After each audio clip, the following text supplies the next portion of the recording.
What's going on, guys? Welcome to a tip video for College Football 25. This is the best defense in the game, in my opinion. I'm going to go over how I run this defense, how I like to mix up this defense as far as zone, man, etc., and give you guys the ins and outs and how you guys can get started on running this defense, which, again, I think is the easiest and best defense to run in College Football 25. Let's jump right into it. So the defense is going to be mid-blitz out of the nickel double mug. All right, so the way that you find it, you're gonna go to nickel, scroll over, double mug is here. This is out of the 4-3 multiple playbook, and then it's gonna be mid blitz 0. So there's a few different versions of this blitz. This is the man version. When you come out, you'll see what it looks like. I do like coming out in different coverages sometimes, and the other coverage that I like to come out is the cover 3 sky that you can see to the right, so I'll show that as well. But here's mid blitz 0. All right, so what you want to do is pinch your D line down by pressing left on the D-pad and then down on the left analog. And then see the angles. You don't want those angles right there where they're straight or even a contain on this side. What you want to do is left again on the D-pad and then down on the right analog. You got to do it a couple times for some reason in this game, and then you're going to see it crash down like that. And then what you want to do is, I always take the user that's guarding the halfback. I'm gonna go, so in this scenario, you hold the right trigger, see who's guarding the halfback, bring him over here, and you're gonna hover right over the center. And if it's a passing down and you know your opponent is passing, you can also pass commit as an option, okay?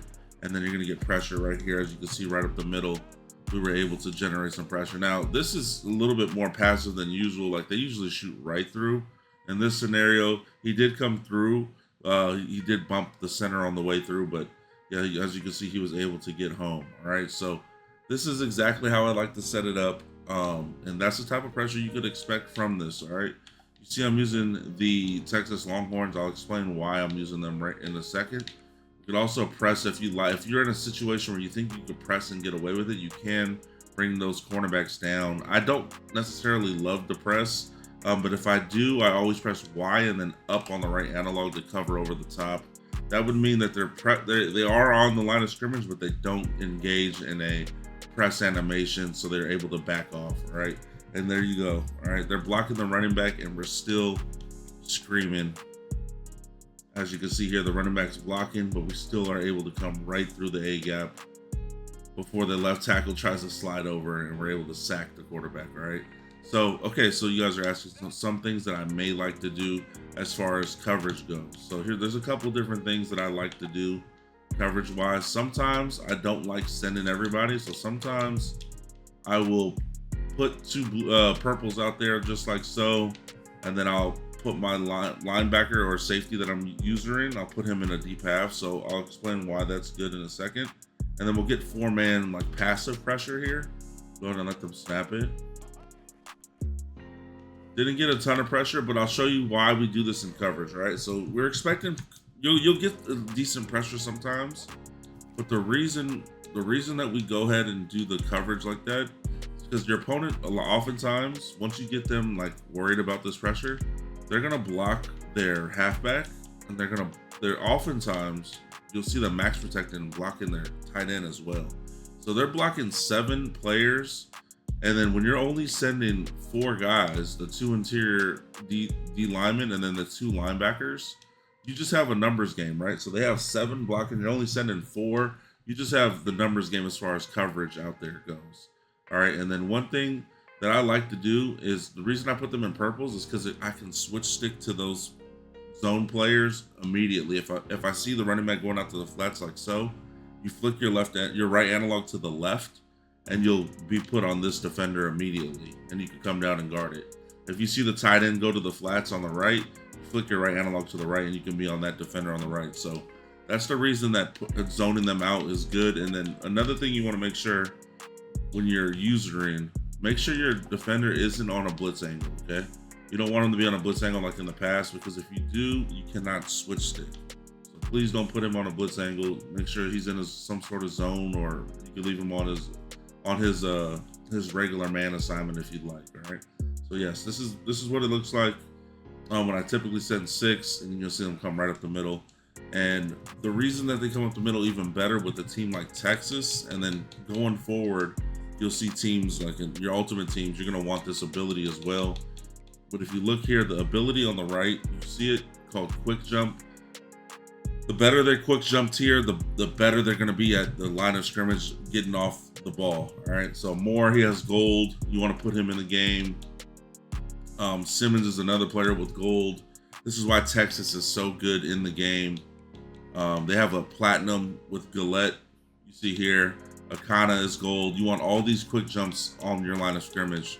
And then going forward, again, once Ultimate Team gets those, unless they nerf quick jump, the ability, you're definitely going to want those guys on your roster. Again, this is what it looks like. A mix-up coverage, right? So say they were in this type of set here, 2 receivers to your left. What I like to do sometimes is I'll put my cornerback in the cloud flat, and then I will put Y in a C. I'm sorry. I'll put him in a vertical hook if I know I'm setting 6, right? So like this is just like a really aggressive defense, right? And you could even do it to both sides. This is super aggressive. You're expecting to get home in this scenario. Okay, you're setting 6. You think your opponent's gonna have to get the ball out quick. And then we play like pretty much like zone across, just trying to get in your face defense. So there's an option of doing something like that. You can also go zone here with Mukaba, the safety, cloud, and then instead of user in the safety, we bring over this guy, right? So this is just a little mix up as well. Make sure you crash down a couple times. Once you see those defensive angles change, you also want to pinch. Once you see the defensive angles change, you're good to go. Hover over the center, and then once the play starts, you go back in coverage. You see I can go guard, something like that. So that's what the defense looks like. A mix-up would be the cover 3 version of this. All right, so cover 3 sky, right? So one thing about mid blitz 0, my opponents have been starting to throw streaks right by people, like especially in regs. Like they just get ran by if they're in man coverage for whatever reason. So sometimes I like to go to cover 3 sky.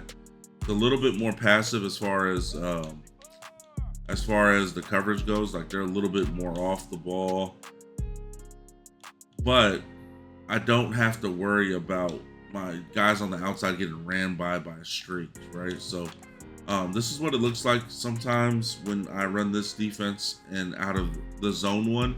As you can see, the linebackers, their angles are not as good as the man one. And I don't know why, but it's sometimes they just don't get the good angles, right? So even though they don't, we're still gonna run it this way, the same setup. They just don't come in as often in my experience with this defense when they don't have the straight down blitz angle.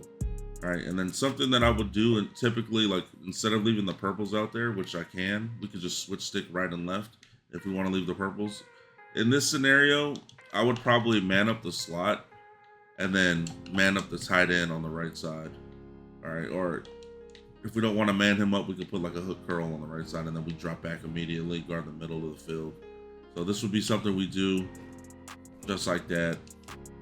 And then as you can see here, so one thing that I did right when the ball was snapped, I saw the running back go out to the flats. So I immediately guard the middle. I see pressure. I switch stick to this man that was bumping and I peeled off to go to the flats. I peeled off to go to the flats because I seen the flat. I figured like my opponent's gonna try to get the ball off quick. So he sees press here. He's gonna ignore this and he's probably gonna try to go to the flat. So that's why I peeled off with the switch stick. And as you can see, I got there as I was already guarding this. So guarded this and then still was able to go switch stick and try to go to the flats. So that's how you kind of want to play as far as that defense goes. All right, so again, blitz everybody, pinch your D-line down, crash them down. And I'm gonna go over the adjustments one more time so you guys got them exactly. All right, so you want to crash your D-line down with left on the D-pad, down on the left analog. That's gonna pinch them together, and then you're gonna go left on the D-pad, down on the right analog. That's gonna change your angles to where they're down like that. And then you're gonna blitz your linebackers, which is right on the D-pad, down on the right analog. All right, it's all those are the same on across both consoles. You can run the zone one or you can run the man one. Hope you guys enjoyed this video. If you guys want more tip videos, make sure you leave a comment, leave a like. Let me know what you guys think about this defense in general. I love this defense. It's really aggressive.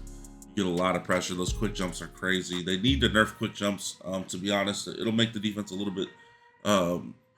bit easier to deal with than it should be. It's really difficult to deal with if you have like the Texas out there. Texas quick jumps are insane in rigs. But yeah, mid blitz.